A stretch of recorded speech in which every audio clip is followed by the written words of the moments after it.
देख, कमीने अपने बाप की बदनामी करता है, मैं तुझे जिंदा नहीं छोड़ूंगा। चल अंदर। राम और बाप को बदनाम करता है। चल में। शर्म नहीं आती? बाप पे हाथ उठाता है। चल निकल यहाँ से। ठाकुर साहब, मेरे बाबूजी ने जो ब्लैंक स्टैम्प पेपर पर अंगूठा लगाकर आपसे कर्जा लिया था, उस अंगूठे वाले पेपर पर आप रकम लिख दीजिए। मैं आपके पाई पाई चुका देना चाहता हूँ। हम तुम्हारी सांसें भी बंद कर सकते हैं। ऐसा हरगिज मत करना ठाकुर साहब। मैं यहाँ आपको दो बातें बताने आया हूँ। पहली बात तो यह है कि अगर आपने ऐसा किया तो बाबूजी से मिले हुए काफी दिन हो गए, मैं भी तुम्हारे साथ गांव जाऊंगी। पागल हो गई हो? शादी से पहले ससुराल जाओगी? तो क्या हुआ, बाबूजी के अलावा मुझे वहाँ जानता ही कौन है। मुझे एतराज नहीं है, अपने मम्मी डैडी से पूछ लो। भाई हमसे पूछने की जरूरत तो तब हो ना जब कभी हमने अपनी इकलौती बेटी की बात से इनकार किया हो। इसकी पसंद तो अपनी पसंद क्यों? बिल्कुल। लेकिन सूरज बेटा, शाम होने से पहले सुजाता को घर वापस भेज देना। आप फिक्र मत कीजिए, शाम होने से पहले मैं सुजाता को घर पहुंचा दूंगा। ठीक है। मैं चलता हूँ, बाबूजी वेट कर रहे हैं। अच्छा नमस्ते। अच्छा।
बाबूजी, बाबूजी, बाबूजी। हरदयाल, हरदयाल, बाबूजी, हरदयाल। रामन चाचा, क्या हुआ बाबूजी को? बेटे वो रामत, बेटे तुम बाबूजी को संभालो, मैं पानी लेकर आता हूँ। घर में? बाबूजी। घर में क्या तू भी नहीं जानता बाबूजी को क्या हुआ? इनकी कमर टूटी हुई चुप करवाओ इसे। डॉक्टर ने कहा था कि इनके कंधे इनकी कमीज का बोझ उठा सकते हैं और कुछ नहीं उठा सकते। कैसे टूटी इनकी कमर? एक्सीडेंट हुआ था। कैसा एक्सीडेंट? अरे बोझ उठा रहे थे। किसका बोझ? हर सवाल का जवाब मैं नहीं दे सकता, पूछ ले इनसे। बाबूजी, कुछ नहीं। बाबूजी, क्या हुआ बाबूजी? कुछ नहीं बेटा।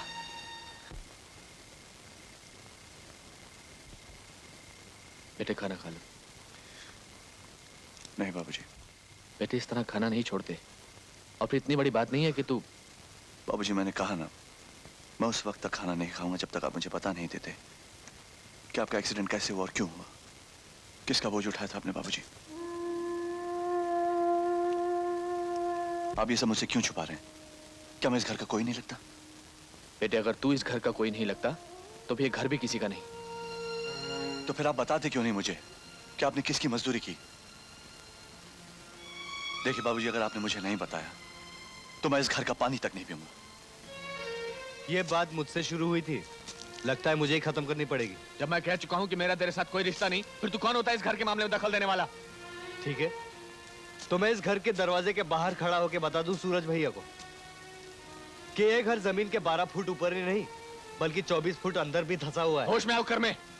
जानते हो तुम किससे बात कर रहे हो? 15 साल से यही जानने की कोशिश कर रहा हूं, 15 साल से।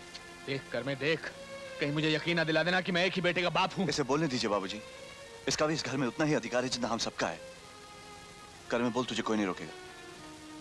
15 साल पहले तुम्हारी पढ़ाई के लिए ठाकुर साहब के पास जाकर 10,000 रुपए के लिए अपना हाथ कटवाया था बाबूजी ने।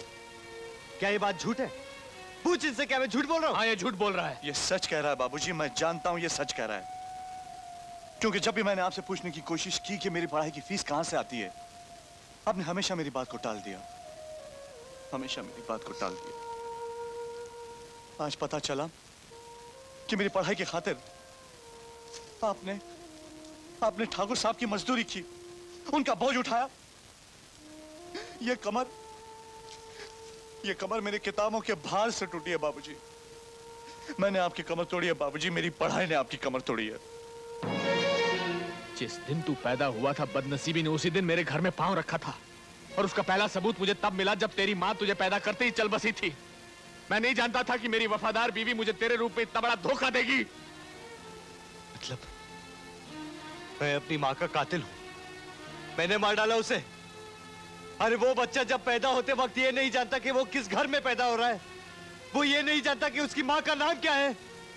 वो अपनी माँ का कातिल होता है ना बाबूजी? अगर ये हकीकत है बाबूजी, तो फिर मुझे या आप ही को क्यों? मैं ये हकीकत सारी दुनिया को बता देना चाहता हूं। सुनो गांव वालों, सुनो। मेरा बाप मुझसे इसलिए नफरत करता है क्योंकि मैं अपनी माँ का कातिल हूं। इसने मुझे इसलिए लिखाया पढ़ाया नहीं क्योंकि मुझे पैदा करने के बाद मेरी माँ मर गई। अरे वो बच्चा जिसे पैदा करते वक्त माँ मर जाती है, वो बच्चा अपनी माँ का कातिल होता है। गांव वालों, कुत्ते कमीने अपने बाप की बदनामी करता है। मैं तुझे जिंदा नहीं छोड़ूंगा। चल अंदर। बाप और बाप को बदनाम करता है। चल शर्म नहीं आती? बाप पे हाथ उठाता है। चल निकल यहां से।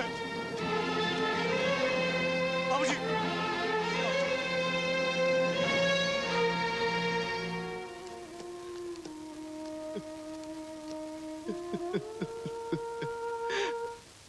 कौन? सूरज? भाई, अखबारों में आकर तो तुमने हमारे गांव का नाम रोशन कर दिया। कहो, यहां कैसे आना हुआ? ठाकुर साहब, मेरे बाबूजी ने जो ब्लैंक स्टैम्प पेपर पर अंगूठा लगाकर आपसे कर्जा लिया था, उस अंगूठे वाले पेपर पर आप रकम लिख दीजिए। मैं आपके पाई पाई चुका देना चाहता हूं। देखो सूरज, तुम पढ़े लिखे आदमी हो, इस कोरे कागज की अहमियत अच्छी तरह जानते हो। हर आदमी का काम करने का अपना अपना ढंग होता है, अंदाज होता है। इस वक्त जो तुम मुझे कह रहे हो वो मैं कभी नहीं कर सकता। जो मैं कह रहा हूं आपको करना पड़ेगा ठाकुर साहब। नौकरी मिलते ही मैं आपका कर्जा चुका दूंगा, लेकिन उसके लिए मुझे रकम भी तो मालूम होनी चाहिए। ओ गोपी। हाँ जी। हरदयाल का पढ़ा लिखा लाडला शायद हमारे गांव के स्कूल में अध्यापक की नौकरी मांग रहा है। स्कूल की कमेटी से मेरी तरफ से इसकी सिफारिश कर देना। बैठे रहिए ठाकुर साहब, मैं यहां आपसे नौकरी की भीख मांगने नहीं आया हूं। सीधी तरह से मेरे बाबूजी के अंगूठे वाले पेपर पर रकम लिख दीजिए, वरना टेढ़ी उंगली से घी निकालना मुझे भी आता है। अच्छा, फिर तो हम वो टेढ़ी उंगली जरूर देखना चाहेंगे।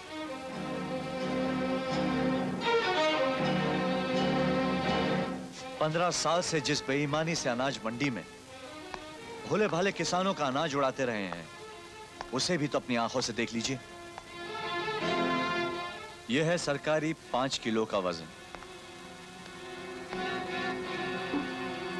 और ये आपके 6 किलो का वजन जिस पर आपने 5 किलो की मोहर लगाई।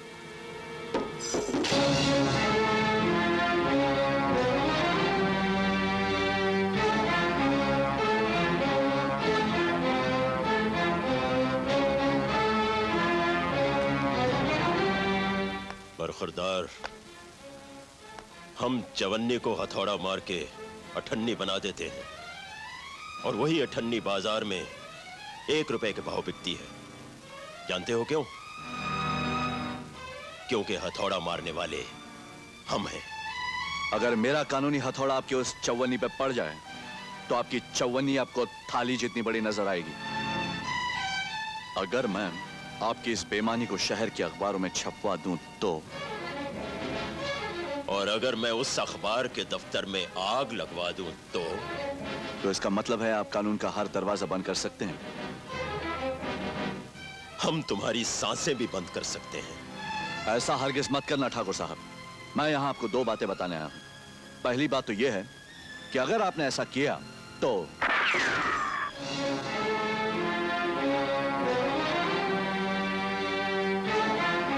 और दूसरी बात यह कि दूसरी गोली आपके दिमाग को चीरती हुई सामने की दीवार पर जाकर टकराएगी।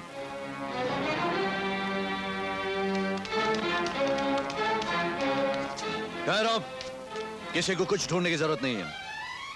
मैं यहां ठाकुर साहब से झगड़ा करने नहीं आया हूं। मैंने जो कहना था कह दिया, फैसला आप पर। पढ़े लिखे भिखारी हो इसलिए नाटकी ढंग से भीख मांग रहे हो।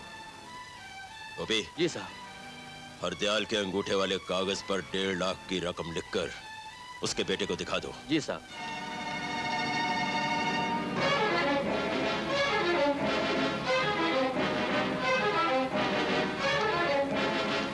ये लीजिए पेपर।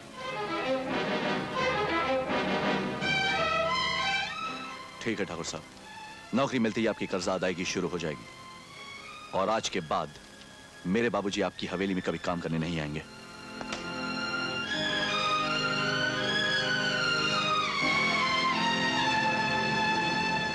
गोपी जी साहब। अब समझ में आया कि किसान के बेटे को सिर्फ हल चलाना ही आना चाहिए और कुछ नहीं।